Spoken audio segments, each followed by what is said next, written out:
Smartphone हमारे जीवन का अभिन्न हिस्सा बन चुका है। लेकिन सोचिए, अगर स्मार्टफोन का स्थान लेने के लिए ब्रेन चिप सामने आए।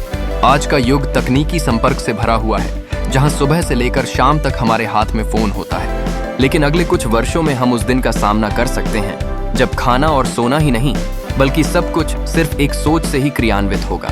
ब्रेन चिप तकनीक का वादा करती है कि हमारी सोच ही हमारे काम करेगी।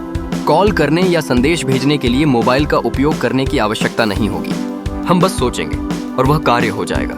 कल्पना कीजिए, बिना किसी भौतिक उपकरण के एक दूसरे से बात करना। लेकिन क्या यह सोचने से आगे बढ़ेगा? फोटो खींचने और इंटरनेट सर्फिंग का कार्य भी आसान हो जाएगा। हमारी आंखें ही कैमरा बन जाएंगी, हर दृश्य को रिकॉर्ड करेंगी। इंटरनेट की जानकारी हमें सीधे दिमाग में मिलेगी। जैसे ही कोई सवाल उठेगा, उत्तर हमारे सामने होगा।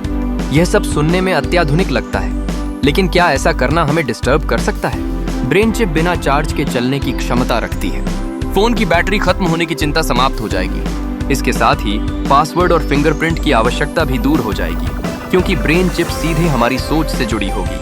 लेकिन इस तकनीकी उपलब्धि के पीछे छिपे खतरों पर भी ध्यान देना आवश्यक है। अगर ब्रेन चिप को कोई हैक कर ले, तो यह हमारे विचारों और यादों को चुरा सकता है। स्मार्टफोन चोरी होने पर हम उसे बदल सकते हैं, लेकिन दिमाग में लगी चिप के लिए क्या किया जाएगा? यह सिर्फ एक तकनीकी वस्तु नहीं, बल्कि मानव जीवन का हिस्सा बन जाएगी। हमारे सामने एक बड़ा प्रश्न है, क्या हम तकनीक के मालिक बनेंगे या इसके गुलाम? अगले 10 से 15 वर्षों में क्या हमारा जीवन स्मार्टफोन से दूर होगा, या यह हमें एक नए अनुभव में ले जाएगा?